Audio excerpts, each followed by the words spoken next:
me like a week, at minimum a week ahead. I need 4 hours. You was doing 4 hours anyway. Alright, I'm keeping this organic, right? Mm-hmm. Actually, let's rock it. My man Clicquto. Yeah! Famed producer. Engineer. Yeah.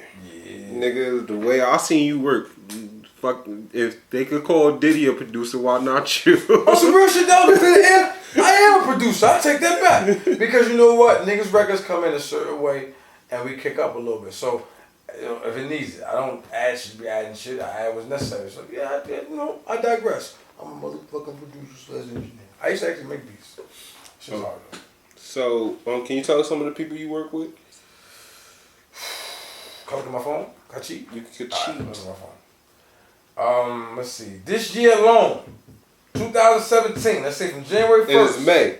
And it's May. Here we go. Y'all ready? Trav, Jim Jones, Yo Gotti, Meek Mill, Designer, Lil Wayne, Kevin Gates, ASAP Ferg, ASAP Rocky, Fabulous, Tory Lanez, Cash Doll. Ooh, that's my bitch right there. Yo, Designer, you got Designer. Is pretty in person. She is online. Oh yeah, I got Designers up there. Shit, man, I keep going. If I think a little bit, I can think of some more. A lot of niggas, bro. I just did Uncle Murder. I just got a call from Nas yesterday to come through. Mm-hmm. But I had locked on my nigga Jim Jones. Let me tell you something about loyalty. You stay loyal, you stay down. I don't care what the situation is. I don't care what's up or down. If a nigga been taking care of you, you been taking care of him, you continue that. You don't stop that. For nothing, for no move. And when I told Nas that, he respected it. He said, I respect that. He said, because any other nigga would have took the deal. So they ain't me. He said, I like your style. I call you tomorrow. So wait for that call. You understand? So loyalty is very, very, very important. Stop using the word me and start using the word we. Good shit. I got a topic.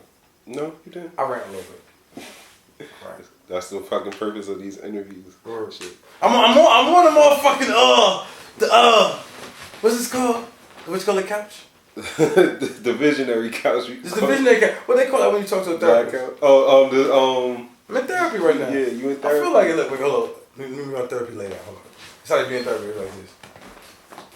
So, you know, I was just going through things. Yo, if you don't know me, bro. I'm mad you put on the Michael Jackson voice, though. I'm going through some things.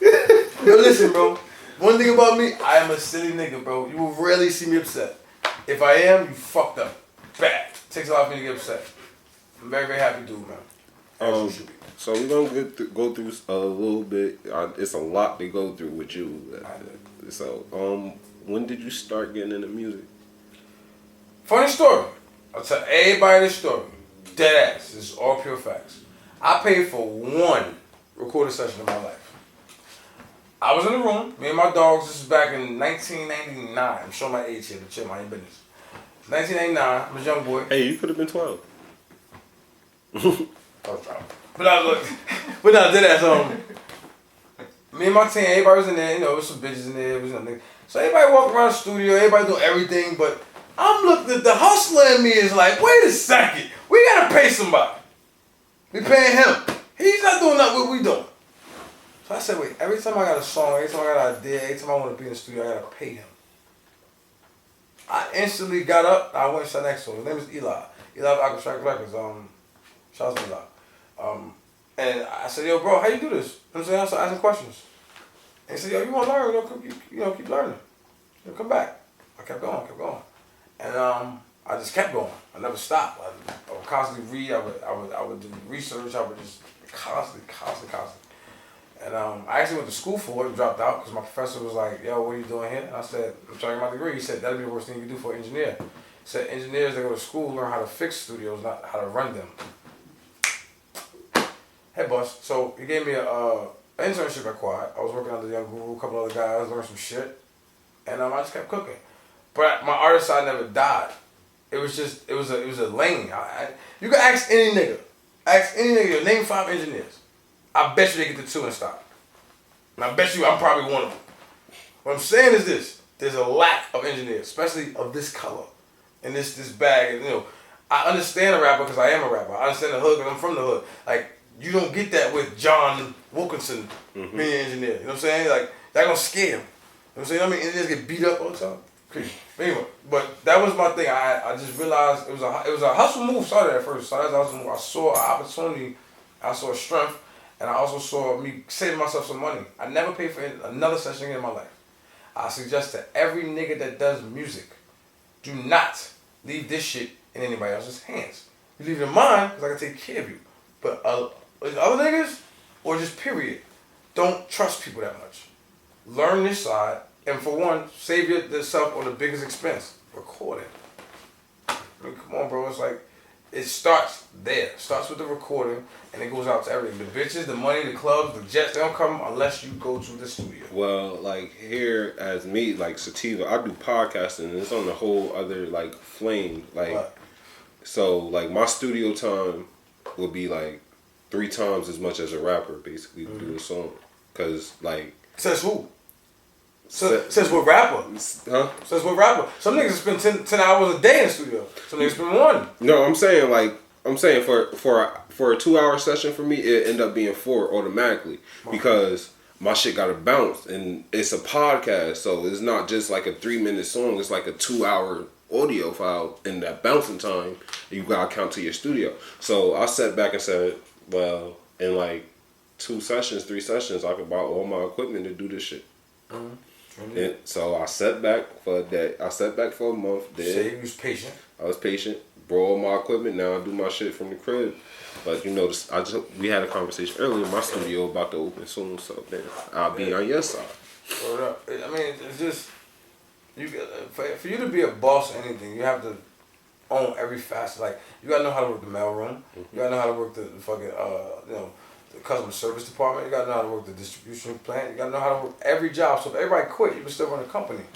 Thus the reason why I went out and did the clubs. I went out and did writing. I went out and did recording. I went out and did car rentals. I did videos. I did styling. I've done every facet of the game there is to do before I dropped anything. Because everybody wants to come out as a rapper and that's it. Here's the headbutts, dummies. The rapper gets worked like a slave and he gets paid last. Dummy. It's the hardest job to have. It's extremely hard. Niggas ask me all the time, "Yo, people, what job to take?" Because I don't want to go on tour. I don't want nobody call me for a show in the middle of Michigan. I got to take a flight at 4 a.m. and they don't know what the fuck I'm talking about. It's just, I got my own things about it. I do music for therapy. I get shit off my chest. I don't have to talk to nobody about it. I talk to everybody about it. You know what I'm saying? I put out a song and it relates to some people and they understand. They come back and talk to me. Or whatever. But if you involved in music or this business, you have to be multi-talented, multifaceted. If you aren't, you have to learn these things. Some people are blessed with multiple talents. Some people have to develop them. Whatever it is, start. But don't put a time of when you're done or when you're ready. You won't know when you're ready until you feel like, there's nothing else to do. And that's kind of where I feel like I'm at a ceiling. I'm bored. I'm just done. I don't know what to do. So I think I'm gonna drop something. In a nutshell. I'm not kind of. So what was your big break? Like what was the cemented time that you worked with numerous artists already, but what was like your first session like? Damn, I'm that nigga, or I'm in the gate. I knew I was that nigga when I started this motherfucking shit. I'm gonna keep it real with you. I didn't see the nigga, but I'm strong in my shit. Mm-hmm. I'm gonna say this. I knew I was better because I heard shit niggas didn't hear. I seen other engineers, and what people have to learn to do is observe people doing things that you want to do, and watch their mistakes and don't make them. Learn their strengths and make those, but make them better. You gotta be observant. Here's an analogy I always use. If I gave you a pack of crack, I said, yo, hey, go outside, go make this money. You never saw drugs in your life. Go outside, make this money. You know what's gonna happen to you? You're gonna get beat up, robbed, something. You ain't gonna come back with none of my money. Now you owe me money. Mm-hmm. Or you can sit around the block for a couple of weeks, run a store, go to the store for niggas, do little favors all around the block, and now you're ready to hustle. You come back with my money. Patience. This thing that New Jersey suffers from is a lack of patience. Everybody thinks they're ready. Like DMX said in Belly, learn to put the weed in the bag. You gotta learn to bag up, man, before you go outside throwing baggies around. Like, niggas just wanna just do it and be them niggas. They don't know how to be them niggas. They don't even know who the niggas are. That's the saddest part. They don't know who the niggas to talk to about anything is. Like, I'll ask a random nigga, I'm like, yo, what's your BDS looking like? What's that? My lord. And if y'all, anybody that's watching this, you said, well, what is BDS? You need to do some research. I'm not gonna tell you. Go do some homework. That's what my mother told me. You wanna go find it? Go get an encyclopedia. That's how old I am. God damn. We got encyclopedias. We ain't have Google. I had to look it up in a book. But the point I'm making is this though, man. Like, I was never starstruck. I was always kind of a popular kid. I always kind of hung out with the in crowd. I was always around the winners, so I was never a starstruck nigga. You know what I'm saying? Jay-Z come in here. I met Jay-Z a few times. Come in here, I'm like, Jay, what up? And keep it moving. And that's the niggas they receive. They don't receive it. Oh, you're going to get a picture, though. Don't be that guy, bro. They're regular niggas. They shit, they doodle, they pee, they stomach hurt, they get headaches like everybody else. They just got a better job than you. That's it. You know what I'm saying? And you got to find a happy medium between what you want and what's necessary, and be realistic. A lot of niggas are very, very, very unrealistic about themselves, and it's sad because I'm like, yo, he actually has a shot, but he thinks he's ready now. Nah, I'm not ready now, man. Keep shooting in that gym. So that jumper hitting like Steph. That nigga shoot from half court right now, laughing. What was your first rap name? Oh, this is gonna be funny. My first rap name, yo, don't laugh. Anybody else that hear me in earshot, don't laugh. This is corny. Mine was whack too, though. But yo, my shit was ass. My shit was Major Major Deegan, okay? Now listen, the Major Deegan. The Major Deegan Highway is a highway that would lead. Once you got into Harlem, coming from Jersey, it was the Major Deegan. What's that? The one about the 42nd? That's about the George Washington Bridge. That's up north. It's by the Bronx by Harlem. That's by the West Side Highway, right? No, it's Harlem River Drive. Okay. Well, West Side Highway, it crosses over West Side Highway, but it's past. But it would lead to Harlem. It would lead out of Harlem and go into the Bronx. When I came home from the hospital, we lived in the Bronx. We lived in Marble Hill, so that was the Bronx. Then we moved back to Harlem, and then we moved back to Jersey. So that's where the name HD came from. I think at 12 years old, it was pretty cool. I thought I was thinking ahead of my time. But in hindsight, which is always 2020, that shit was ass. That shit was corny. But it changed it out, and then it went back to a name my cousin used to call me, my brother. I call it's my cousin, I call my brother, my mother raised him. It's called me Ruga. You know what I'm saying? Because Ruga's an acronym. Ruga was my second rap name. The acronym for Ruga is relying on using guns always. That was my name. I always had this little deuce. I used to always keep it around. You feel me? Fuck me. I always, where's my gun? I ain't going around my gun. That was me. I got wise off that dumb shit alone, And yeah, man, I was Ruga for years. Years. And then I think Envy gave me the Clicquto name. I don't remember. I think, because I came to the club with, what it is? Shameless plug. And they didn't have that. They didn't have Clicquto in the clubs. It was like, what? That's top shelf. This is what the wealthy drink. The wealthy drink. This is what Michael Jordan popped when he won a championship. He popped Clicquto. All that other shit is not aged. It's bullshit. Blah blah blah. Clear bottle means it's not aged. Facts. Champagne fact. Tinted bottle means they try to protect it. Anyway, but that's how I got the Clicquto name. I like it. It was, it's kind of a coming of age story. Major Deegan was, I was young, I was a wild little stupid nigga. Then I was Ruga. Ruga was the angry guy. Ruga still lives in me. You know what I'm saying? I have characters when I rap. Ruga is the aggressive guy. He's not really a nice guy. He's kind of an asshole. He's mean, disrespects women, disrespects niggas, disrespectful nigga. Clicquto was more or less like, I got my shit together. I'm not doing that dumb shit no more. We good. We happy. So, celebratory.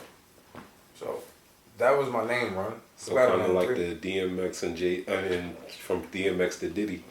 Yeah, exactly. I used to rap like this. My voice was real dark like that, like it's rap. You still might hear that sometimes. But now Clicquto was more like, a little happier, a little more relaxed, a little more gaudy. Major Deegan was just all over the place. That nigga was lost. He ain't know what the fuck was going on. But, it was my coming of age, man. I've been doing this 17 years. You just mentioned DJ Envy. How did you guys end up meeting and doing business together? Through my baby girl. First lady, that's my ex-girlfriend. Everybody knows that. I mean, everybody knows that, but there you go. Me and I was dating for 5 years. We did Jersey Girls together, and that's how I met Envy. We got real tight through that, and that's the dog. That's the homie. You know what I'm saying? Envy's a good dude. I look up to him. He's very, very smart. He's intelligent. Keeps himself out of trouble. And he's fucking lit. And he's wealthy as shit. I didn't say rich. He's wealthy as shit. Big difference. And smart nigga, man. Smart nigga. So, I used to sit and observe things Envy did and watch how he moved and Learn from him. You know what I'm saying? I learn from anybody that's either a millionaire or in a winning position. Everybody else is pretty much normal. Not saying you're not any value, but those guys kind of got to figure out a little more. So I'm going to follow that format and not follow. I hate the word follow. I'm going to observe that and bring it to my own. Make it my own and embellish on it. That's all. And yeah, that's how I got here, man. You just mentioned Jersey Girls. Hey, rest in peace, Jersey Girls. That's my baby. How did that whole phenomenon start, and who were the main components? All right, this was the system. It was Elle was the hostess. Like she ran the mic. She the celebs came out, to speak to her, see her. Envy as well, but Envy was the DJ. Right? He wasn't wearing the hostess hat that night. He was the DJ, and I was the facilitator. I was the everything else. I would get the people from the door. I would handle everything. I handled all the bullshit.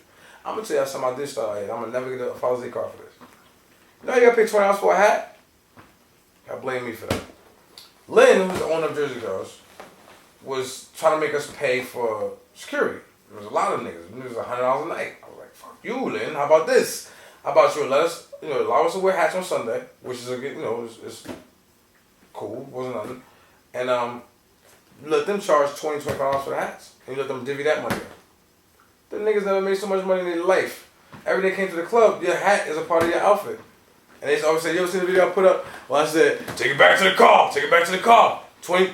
That's how it was, bro. So that whole $20 for the hat thing started with me. I started that. Crazy. I'll never get a Father's Day card for that. Mad niggas eating up that shit right now. But yeah, that was that. What was the most extreme night that you've seen in Jersey Girls? Bro, I can't pick one. It was every night. It was every night. It was literally packed at 11:30. Latest 11:45, packed the capacity. Fire marshal coming saying, hey, you gotta let people in. You gotta let people out as you let them in. Like, we was almost always about to get shut down by FICO. Like, almost always. We had cops on payroll. We was lit. We was like a mob in that bitch. You don't understand, like, it was a whole scheme. Like, Envy was the draw. L was the love. I was the friendly. So it all made sense. Like, my man, my old partner Taj, he has a fleet of cars. We do exotic car rentals and all that type of shit, right? So I'm like, yo, hey, give me the Murcielago and give me the Phantom. I'm gonna come get them. I'm gonna just park them in front of Jersey Girls. Now, if you went to a club and you saw two of those cars in front of the club, what would you think? Oh, it's money in here. I can't play. So next week you come back ready to play. Everybody. So then now the niggas that had those cars would say, well, shit, we bringing our shits up. Shit, we gonna play too. It was all just a mental fuck. It didn't cost us nothing to sit them cars there. They thought somebody was in there with them cars. We drove them home. You know what I'm saying? So, you gotta use what's in your closet. You have to go in that closet. Like, niggas don't realize how many doors to success and how many ways, how many swags they have because they just think, well, I can't do it. Well, shit, who can? That you know. You know what I'm saying? So that was one of my strengths, was always finding a loophole or something to make it happen. God does me with that. Thankful. See, this is why I fucking started this particular vlog for niggas like you. Everything you just said was some visionary fucking shit. Visionary. You gotta stop looking at it. I always say this. I always say a lot. But this is one thing I say a lot. This is about being realistic and also having vision and also making a strategic, contingent plan to anything. Now you walk in the mall, right? Mm-hmm. I say you went to a mall you never went to. There's a store called Don's T-shirts. Look for Don's T-shirts, but there's 400 stores in the mall. What do people usually do? Start walking around. They get tired and they want to leave. They never even found Don's. So they just quit and left. That's what happens with most rappers. They try to find success, they can't find it, and they quit. Looking dumb walking around the mall with no bag all day, right? But there's a little thing called a map. You go to the map and it says, you are here. And you say, well, where's Don's? Don's is there. The fastest way to get there is that and then that. Cool, and on the way back we can stop and get there. You get there. But it just takes a second to stop and find the map. The map is your door, your swag, your game, your line. Whatever your strength is that you possess is your map. But you have to be honest with yourself. How strong is it? You are here. Some niggas be rappers, I'm like, you're pretty decent. Doesn't mean you're gonna be, you can't make it. But at this point, you are here. You want to be dope. This is how you get the dope. Follow that path, and it's very, very simple. But everybody wants to guess along the way and trying to figure out, how to get it. I just did a song called Letters. I said, all y'all niggas do is keep guessing. My sauce cooking, no testing. You won't worry about no lettuce. You just worry too concerned about the dressing. Meaning, the lettuce in a salad, bro, is the only thing that's good for you. It's the only thing. But nobody asks, is this iceberg lettuce, is this romaine lettuce, is this lettuce welted, is it good? They just say, what kind of sauces you got? And you put that on top, and you put the cheese and everything else. All the pretty shit over shitty lettuce. One more time. All y'all niggas do is keep guessing. My sauce cooking, no testing. You won't worry about no lettuce. You was way too concerned about the dressing. Dumb nigga is what I call that type of person. You're a dumb nigga, and you're a fraud, and you fronting for people that don't give a fuck about you anyway. Just honestly, what matters is the core. You know what I'm saying? Are you truly ready? Do you feel like you can stand toe to toe with a Drake, with a Lil Wayne? If not, you're not ready. Period. You get boomed by Lil Uzi or somebody. You know what I'm saying? Like, I never dropped a tape. The only thing that ever came out with me was with Green Lantern. Go figure. You know what I'm saying? Like, the only thing I ever dropped that ever sold and went out was with Green Lantern. I'm cool with that. Everybody else, oh yeah, check, I got 4 mixtapes on SoundCloud. How the views looking? Oh, I got about total 1,000 for all tapes. The label's gonna look at that, but like, we're not working that. I don't care how cool he was. We're not building him up. Bye. They know nobody. You know what I'm saying? And when you don't know nobody and you have a rap and your numbers is low, what that look like? These labels are investors now. They're not labels. There's no more A&Rs. Nobody's gonna make you cool. Here's a little history lesson for the young. A&R stands for artist and repertoire. Repertoire is your reputation. They would build that for you. They would go get you clothes from a certain stylist. They would go rent jewelry from you. They put you in a certain car. You would hang out with certain people at certain clubs, certain nights. So now all of a sudden you cool. You know what's A&R now is? Instagram. That simple.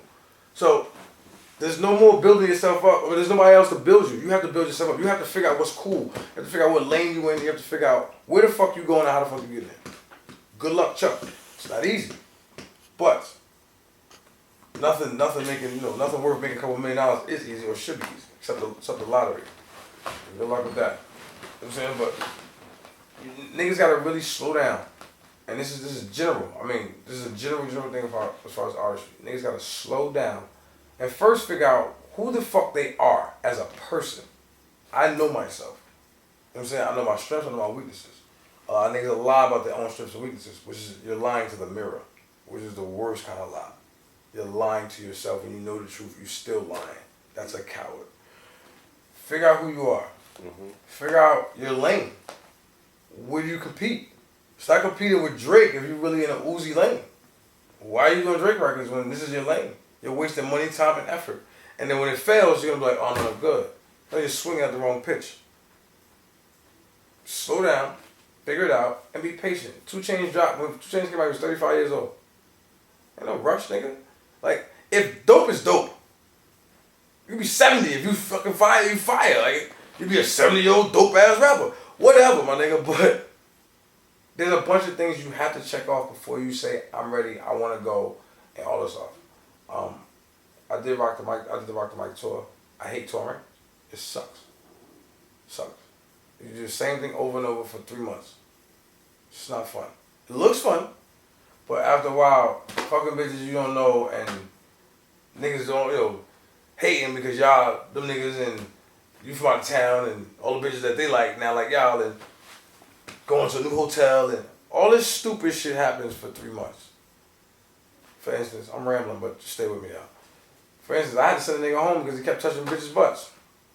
Told manager, said, your man gotta go home. We got booking for the next flight. You gotta go home, bro. Now he's mad going home. Now he back at home kicking my back in. I'm on tour. I don't hear none of it. When I come home, I got a problem. Everybody look at me funny. Why you sending him home? Why I send him home? You send yourself home. You go back home to problems. this is what they don't understand. Like, as an artist, you lose. The exchange of a celebrity is your personal life is gone. It ain't your life no more. It's their life. Their opinions matter. It's their life. When they done with you, they done with you. Ask Chingy, ask anything, they done with you. It's called a fall from grace. It's the one of the very few things in the world that scares me. The fall from grace scares me. It really does. It's you always that nigga, then one day they don't love you no more. And you don't know how to deal with that because you've always been that nigga. So you get depressed. And you get alone and start using drugs and your money's out the window and everybody, this nigga falling off, you great. And it's over for you. And then you might just go off and might get a regular job, man. Like an old girl from Rockefeller, what's her name? She was working at fucking Stop and Shop. Mel was working at Stop and Shop, bro. Like, think about it. You know what I'm saying? She was getting like $15,000, $20,000 on the show. Then she was at Stop and Shop. It's vices to the game, and it's things about the game that niggas understand. The game is very street. You deal with corporate shit, but before you get to the corporate shit, you do a lot of street niggas. A lot of the street niggas with power and a lot of street niggas with money. Are you built enough for that? Can you hang in a room full of gangsters? Because a lot of niggas that gangsters but can't hang in a room full of gangsters. They get quiet in a room with gangsters, and gangsters smell that. So, it's a lot of shit you got to deal with. And I just don't want to take that on sometimes. But I'm like, fuck it, let me just do it for a year. I would do it, if I ever came out to do it, I would do it like Fab. I would say little, come out, drop a tape, and disappear for 9 months to a year. You see nothing, hear nothing about me, I just do shows, that's it. And then I come out with a tape. I don't promote it, I just say the tape dropping next week. And then what they do, they go berserk. All these other niggas doing too much and the features being everywhere, they last 2-3 years. Bye. You know what I'm saying? It's just, I don't know, it's tough. The music game is changing. There's no feeling in it no more. There's no emotion. Everybody writes at home when it comes to the studio and lays it down, which is a lie because you ain't in that same mood when you wrote that song. When you wrote that song, you was angry, you was upset, you felt some kind of way. You might have had 3 good days after that. You come to the studio. Like, I'm going through some shit. It don't even sound right. You can't say I'm going through some shit that happy. I'm going through some shit. Like, it's a lot of things that niggas just, I don't know. It's sad because I remember back in the days where y'all feel that nigga. You don't hear that no more. That song dope, that be banging. That hook crazy. But nobody ever says, I feel that nigga. You know why? Because nothing to feel, it's fake. So who a person this year that you could feel that way about, like, in this generation that's going on right now with the music? But I feel? Yeah. We could be like, damn, I feel that. So a couple niggas. I ain't gonna say and gas them up because that's promotion for them niggas. But, you know, there's a couple niggas, but it's not a lot. Let's say out of 10 of my fingers, 2 of them. That's for real. Man, I give you 3. 30%.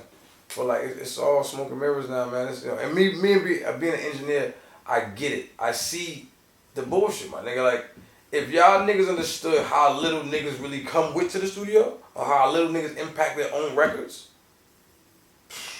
man, listen, bro. Listen. You say that. All the time. You say that, and then niggas nowadays bring up the story of ghostwriting or whatever, and how it's not cool. I've been a ghostwriter for 17 years. There you go. That's what I was about to say. I seen you in the studio, and I seen other engineers, because that's what I live in. Like, I live in the studio just like you live in the studio. I'm just with my camera. And niggas will give a nigga a whole 5 bars, and nobody say nothing about it. It's accepted now. That was a no-no back in the day. It was almost like a no-no to even say to a nigga, like, nah, you got the booth bar, I got it, bro. Like, damn, I don't want your suggestion. It was like that. It was very guarded. It was art then. You know what I'm saying? Another artist went walk in the room like, yo, bro, you should do this right here. Bro, what the fuck is you doing? Go to my canvas, bro. Go do this one right there. Go do your own. You cop whatever, but don't touch mine. Now they go, yo, come on, bro. You bring your paint, and you bring your paper, and you bring your paint, and you bring a look. And we gonna all have a beautiful, but it's gonna be under my name. That's where it's at now, bro. That's not everybody.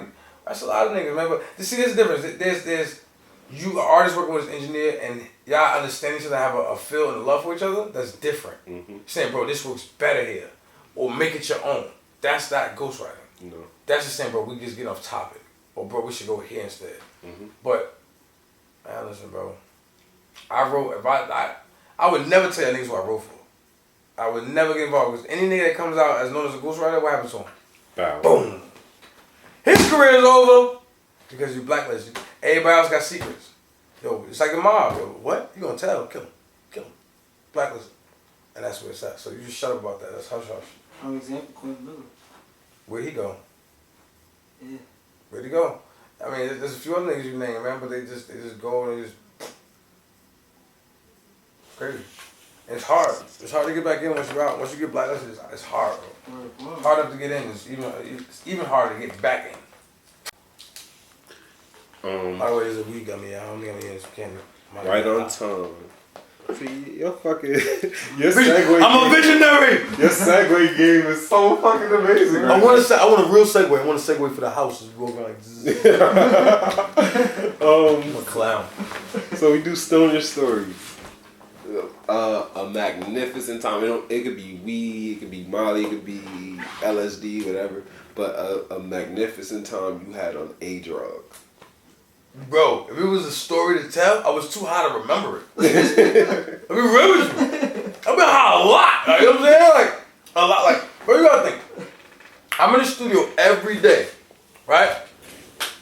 All I do is smoke weed. But I don't buy weed. Hit that. I don't be buying weed. For what?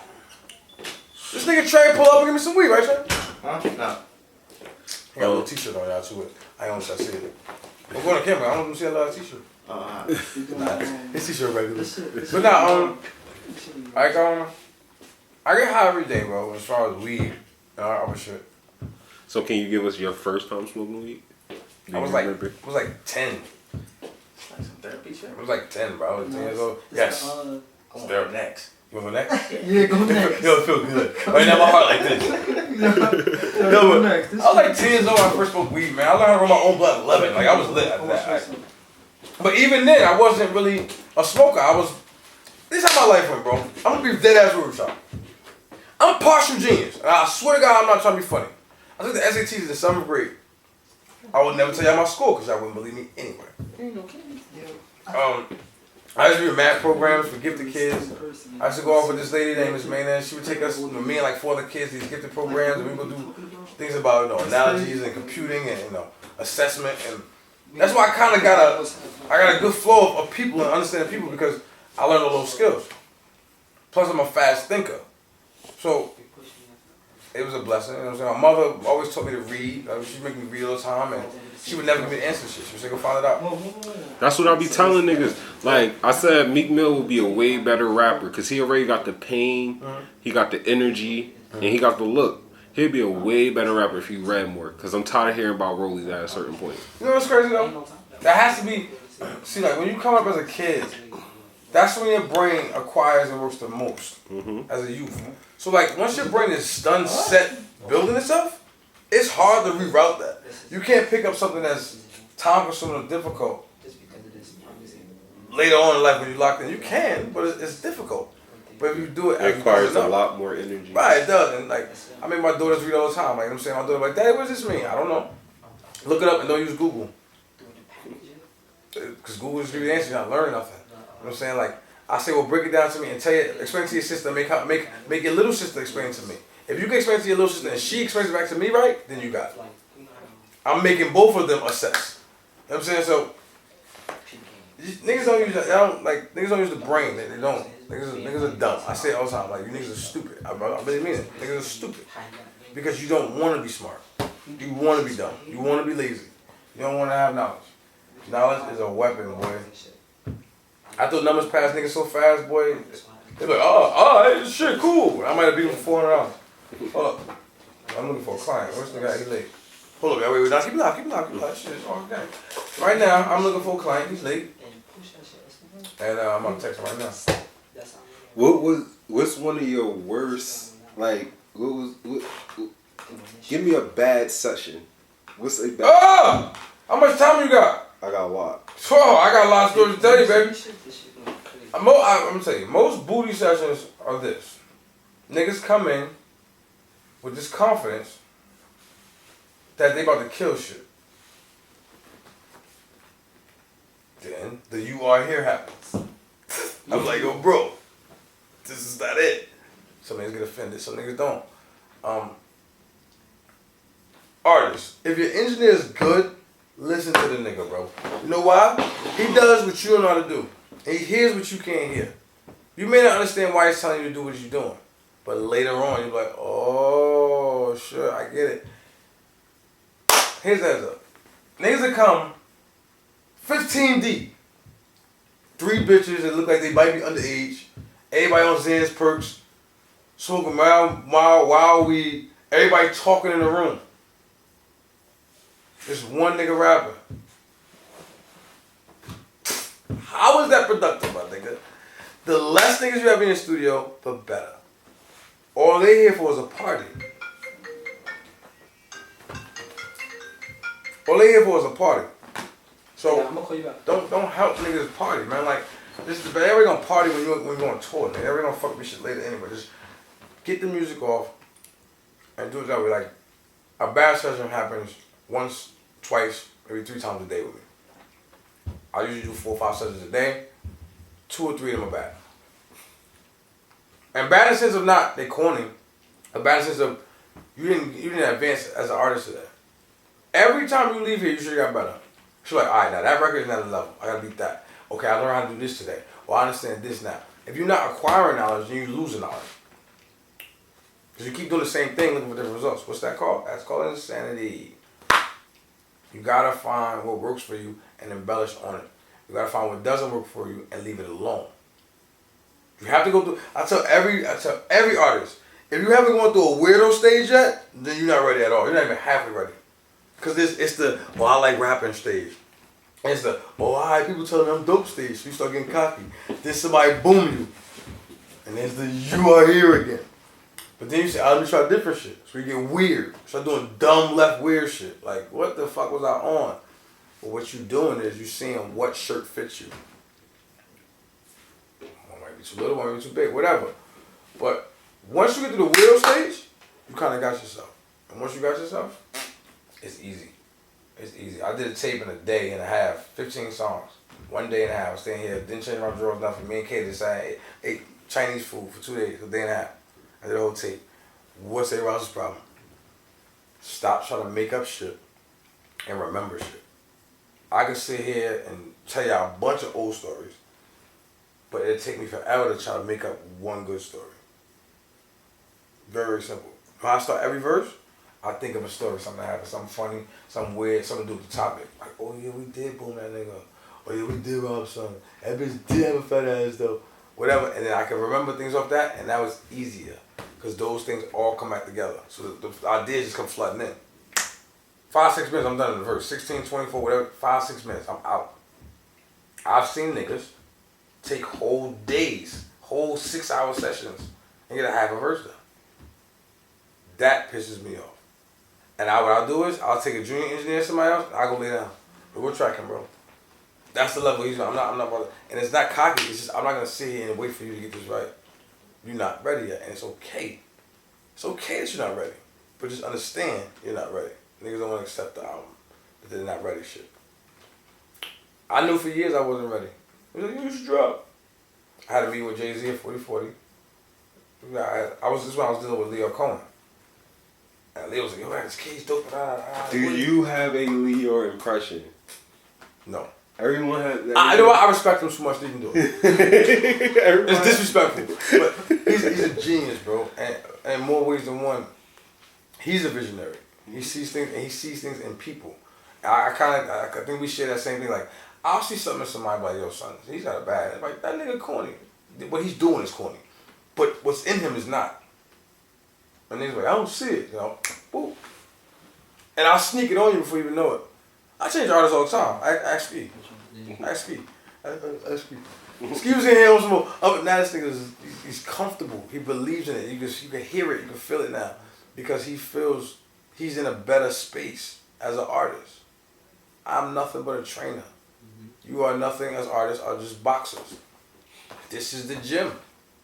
The less you in here, the easier it is to knock you the fuck out. The more you in here, that nigga's he ready to go, boy. And he's knockout. He trains all the time. I live in the studio, literally. I be in here more than my house. All right. Why I pay rent.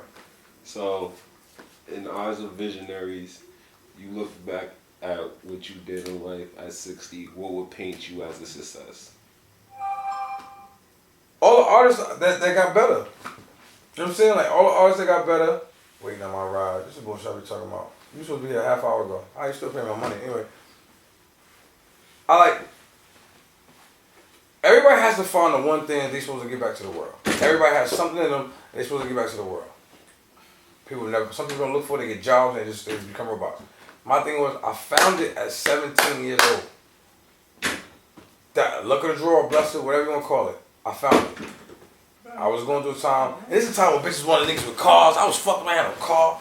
Like, damn, man, bitch don't fuck me more. These chicken wings, like, split. I order chicken wings and stretch that bitch all day. That's all I had. And I got that from some bitch I was nudging off of. Give me $2. But I knew once I got that shit right, I'd never go hungry again. I'm skinny, but boy, oh boy, do I eat. You know what I'm saying? So I'm just saying, like, when you believe in something yourself, my nigga, chase that. Fuck with niggas' opinions and all that other shit. My thing basically has my legacy behind, like that. I think I helped a lot of artists discover themselves. I think I put a lot of people in positions. Like, you know what I'm saying? I never asked for nothing back. I did it because it was available. And why not? JJ got this one line I always use in my life. If you got enough for the 5, why not the fucking 6? What is the ceiling? What is too much? If I could help that nigga while just booming the situation, who the fuck am I to hold that nigga back from something? You know what I'm saying? A nigga helped me for free.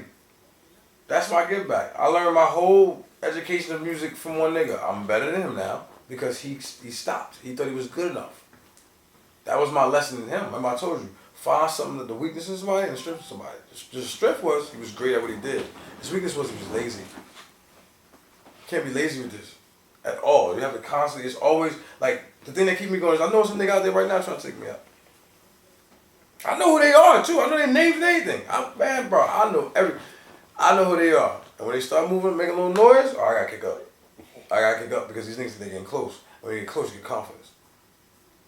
I gotta deter your confidence. I gotta make you say no. I can't fuck with him. I gotta get down on him. That's your best bet. That's the sun to the moon, boy. You close, but you ain't shining. And it's just. I fought hard for that. I don't mean that conceit. I fought hard for it. I was by myself. I was like dissing menages. I remember one time my ex-girlfriend, this is a true story. My ex-girlfriend had 4 bitches at the house. She sent me a video. These bitches run around eating each other pussies. And I'm in the studio. I said, I gotta finish this though. It's gonna be crazy this day. Fuck them bitches, bro. It's gonna come. Cause boy oh boy, I am the Minaj king now. Whatever. I'm just saying, the point is this. Get the bag, secure the bag. Find a way that you're gonna eat forever. Stop working a job. A job is you do something and you get paid. That's it. It's over. It's 1, 2, 3, boom. A career is forever. As long as I can sit in here, I can make money. All I gotta do is have a chair and ears. I can make money.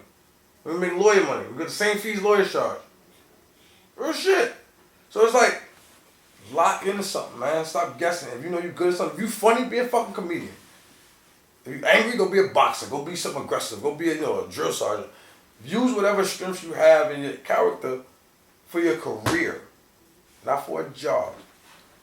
Never for a job. I ain't had a job in 15 years. Thank God. Nigga asked me the other day, they offered me a job for Google, to go do some engineering at Google. He said, yo, you got a resume? What?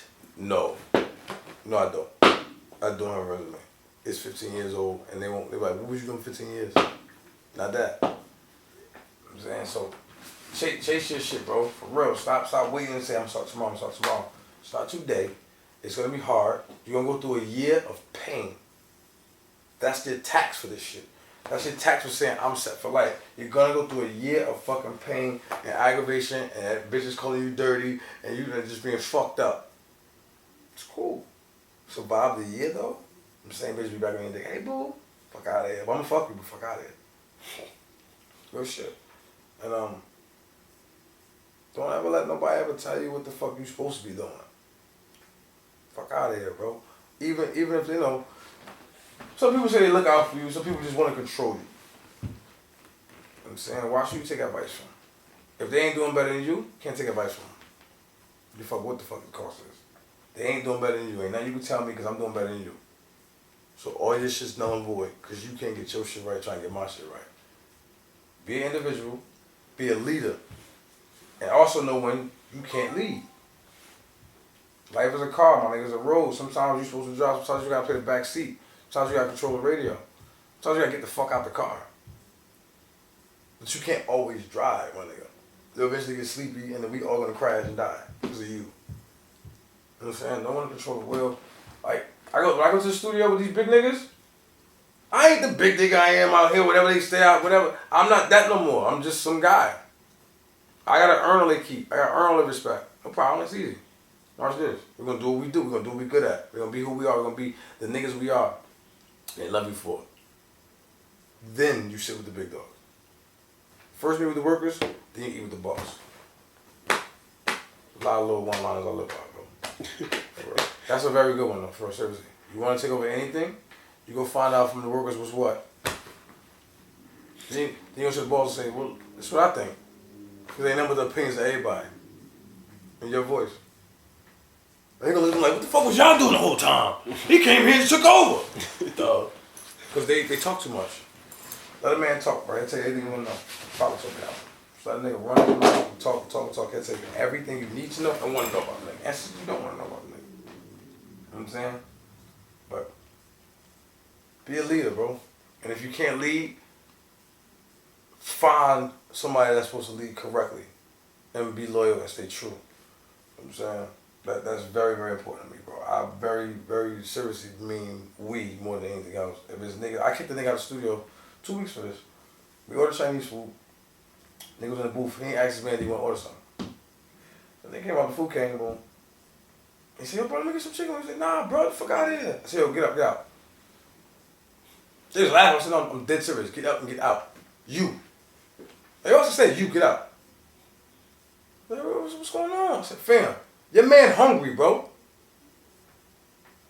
That's a life necessity. He needs food. He's hungry. It's not a matter of he wants a chicken wing. He's hungry, bro.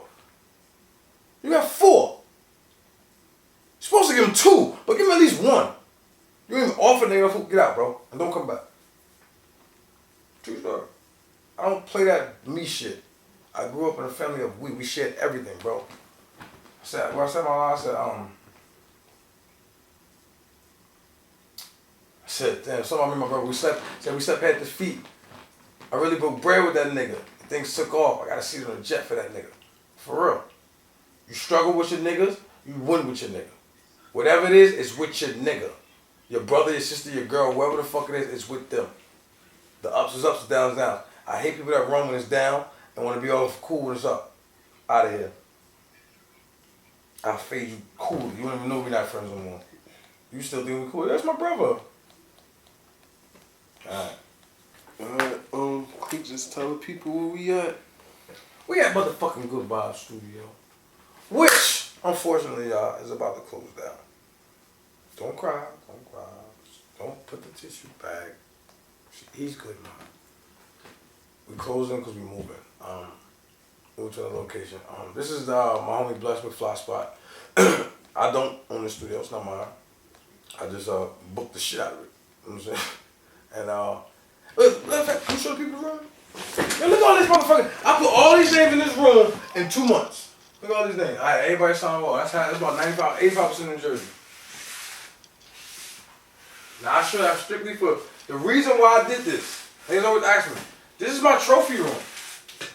Every time I walk in a room, it gives me the strip to say, okay, bro, we got this. It's another day. It's another name, but I know you tired. But look, all these people that rely on you. All these people that trust in you. All these people that got faith in you. All these people that believe in what you do. You can't be tired. Because they all believe. They all come every time. If you put $50, just $50 on every name, you add it up. What I'm saying is, bro, give yourself self-motivation. Even when you down, like, I was going through some shit 2 months ago. Stressed the fuck out. But I kept pushing. I kept motivating my niggas, and I'm back. I'm saying, you're going to go through those falls. Expect them. It's the tax. Go up so high, you got to come down a little bit. You know what I'm saying? But I can die today, bro. I die smiling like this. I did everything I was supposed to do as a cool nigga. The cool nigga checklist is checked off. And none of that list we ain't do. So now it's just living life and being happy and being a dad and being a good boyfriend or good husband or whatever the fuck and being a good brother to my dogs. And